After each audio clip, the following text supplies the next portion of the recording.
اور ان کو نوح کا قصہ پڑھ کر سنا دو جب انہوں نے اپنی قوم سے کہا کہ اے قوم، اگر تم کو میرا اپنے درمیان رہنا اور اللہ کی آیتوں سے نصیحت کرنا ناگوار ہو تو میں تو اللہ پر بھروسہ رکھتا ہوں، تم اپنے شریکوں کے ساتھ مل کر ایک کام جو میرے بارے میں کرنا چاہو مقرر کر لو،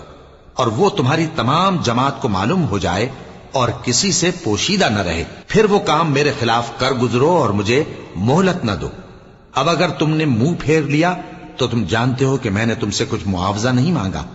میرا معاوضہ تو اللہ کے ذمے ہے، اور مجھے حکم ہوا ہے کہ میں فرما برداروں میں رہوں۔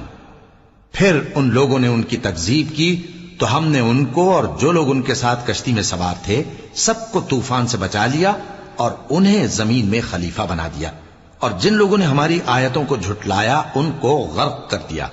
تو دیکھ لو کہ جو لوگ ڈرائے گئے تھے ان کا کیسا انجام ہوا۔ پھر نوح کے بعد